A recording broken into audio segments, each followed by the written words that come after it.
OBC आंदोलक लक्ष्मण हाके यांच्या कार्यकर्त्याला बीडमध्ये झालेली मारहाण आणि त्यानंतर लक्ष्मण हाके यांनी आमदार विजयसिंह पंडित यांच्यावर केलेले आरोप या सगळ्याची मागच्या 2 ते 3 दिवसापासून बरीच चर्चा होते.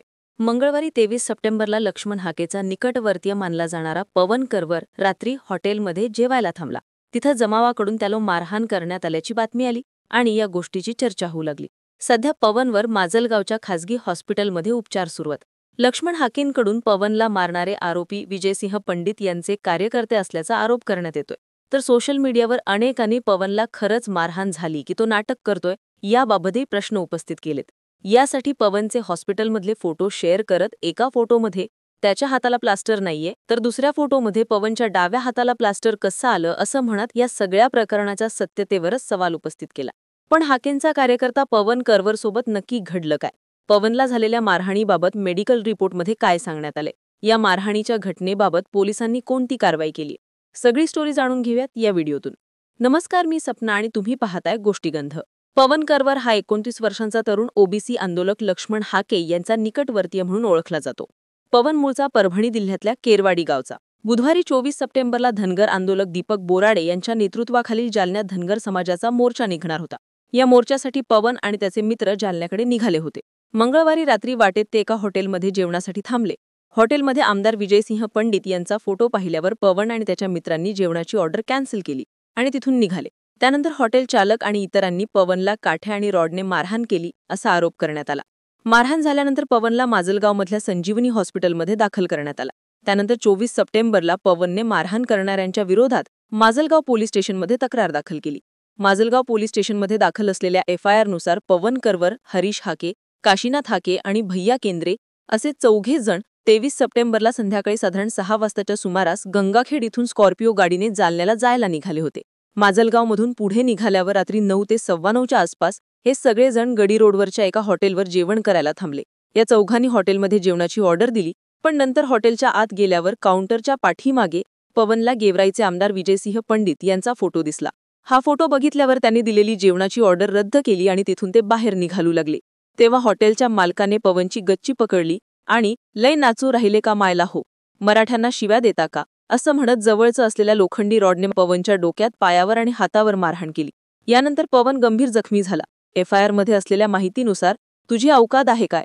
आहे मराठ्यांवर आणि विजयसिंह पंडित यांच्यावर बोलतो. आमच्या साहेबाला शिव्या देतो का असं म्हणत घटनास्थळी एकदम 5 ते 6 जण आलेत. या सगळ्यांच्या हातात काठ्या आणि रॉड होते. या सगळ्यांनीही पवनला मारहाण करायला सुरुवात केली. यावेळी हे सगळेजण आमच्या पाटलांना शिव्या देतो का, आमदार साहेबांना मारणारा हाच तो, गाडीवर नाचणारा हाच तो असं म्हटलं. यावेळी पवनसोबत असणारे त्याचे सहकारी मारहाणीच्या भीतीने तिथून पळून गेले. आरोपींनी पवनला मारहाण करताना या सगळ्या प्रकाराची मोबाईलने शूटिंगही केली. नंतर आरोपींनी पवनच्या अंगावर लघवी केली. पुढे आरोपींपैकी काही जण पवनला घेऊन सावरगाव इथल्या एका दवाखान्यात घेऊन गेले. तिथे पवनवर प्राथमिक उपचार करण्यात आले. त्यानंतर पवनला माजलगावच्या संजीवनी हॉस्पिटलमध्ये दाखल करण्यात आलं असं FIR मध्ये नमूद करण्यात आले. बीडमध्ये झालेल्या या मारहाणी प्रकरणामध्ये माजलगाव पोलीस स्टेशनमध्ये गुन्हा दाखल झालाय. पवन पांडुरंग करवरने स्वतः दिलेल्या तक्रारीनंतर पोलिसांनी प्रवीण जगताप, नितीन जगताप आणि 5 ते 6 अनोळखी व्यक्तींच्या विरोधामध्ये भारतीय न्याय संहितेच्या कलम 115(2), 113, 112, 190, 192, 296B, 118(1), 109 अंतर्गत गुन्हा दाखल केलाय. सध्या पोलिसांकडून या घटनेबाबतचा अधिकचा तपास सुरू आहे. दरम्यान बुधवारी लक्ष्मण हाके यांनी या घडलेल्या सगळ्या प्रकरणाच्या संदर्भाने बीडचे पोलीस अधीक्षक नवनीत कावत यांची भेट घेतली. आरोपींना 2 दिवसामध्ये पकडा नाहीतर पोलीस ठाण्यात मोर्चा काढू असा इशारा हाकेंनी यावेळी दिला. लक्ष्मण हाकेंकडून काही गंभीर आरोपही करण्यात आलेत. हा हल्ला म्हणजे दुसरा संतोष देशमुख करण्याचा प्रयत्न होता. हल्ल्यातील आरोपी प्रवीण जगताप आणि नितीन जगताप हे वाळू माफिया आहेत. हे दोघेही आरोपी आमदार विजयसिंह पंडित यांचे कार्यकर्ते आहेत. आमदारांसोबत आरोपींचे फोटोही आहेत. याच कार्यकर्त्याने फेसबुकवर पोस्ट केली होती ज्यात त्याने विजयसिंह पंडित यांना उद्देशून मला काम देऊ नका परंतु हाके याला ठोकायची परवानगी द्या असं म्हटल्याचा आरोप लक्ष्मण हाके यांच्याकडून करण्यात आलाय. पण या मारहाणीच्या घटनेनंतर अनेकांनी पवनचे वेगवेगळे फोटो शेअर करत त्याला खरंच मारहाण झाली का याबाबत प्रश्न विचारले. एका फोटोमध्ये पवनचा डावा हात व्यवस्थित असल्याचा दिसतोय तर दुसऱ्या एका फोटोत डाव्या हाताला प्लास्टर गेल्याचा दिसतोय. काही फोटोमध्ये पवनच्या डोक्याला पट्टी दिसत नाहीये तर काही फोटोमध्ये पट्टी दिसते. असा दावा करत सोशल मीडियावर पवनला खरंच गंभीर मारहाण झाली आहे की नाही याबाबत विचारणा करण्यात आली. पण माजलगावमधल्या ज्या संजीवनी हॉस्पिटलमध्ये पवनवर उपचार सुरू आहेत तिथल्या डॉक्टरांच्या रिपोर्टनुसार पवनला झालेली मारहाण अत्यंत गंभीर आहे. डॉक्टरांनी केलेल्या तपासणीमध्ये पवनला पॉलिट्रोमा म्हणजे शरीरावर अनेक ठिकाणी मोठ्या दुखापती झाल्याचं सांगण्यात आले. पवनच्या डोक्याला, डाव्या पोपऱ्याला आणि मनगटाला जखम, दोन्ही पायांना आणि उजव्या मनगटावर जखम आणि रक्तस्राव झाल्याचं डॉक्टरांनी त्यांच्या रिपोर्टमध्ये नमूद केले. डोक्यावर झालेल्या खोल जखमेमुळे 16 ते 17 डाके पडलेत.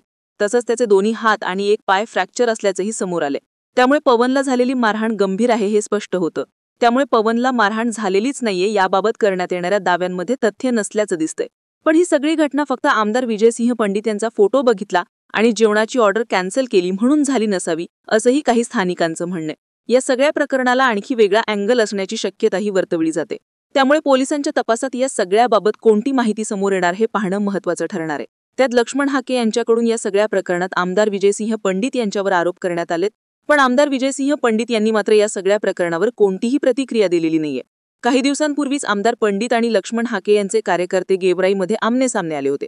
तेव्हा दोन्ही नेत्यांनी एकमेकांवर जाहीर जहिरी टीका केली होती. आता हाकेंनी पुन्हा पंडितांवर आरोप केल्यामुळे हाके विरुद्ध विजयसिंह पंडित हा वाद आणखी वाढणार का याकडेही लक्ष असेल. या सगळ्या प्रकरणाबद्दल तुम्हाला काय वाटतं? तुमची मतं आणि प्रतिक्रिया आम्हाला कमेंट करून नक्की सांगा. आणि अशाच माहितीपूर्ण व्हिडिओज बघण्यासाठी गोष्टीगंध YouTube चॅनलला नक्की सबस्क्राईब करा.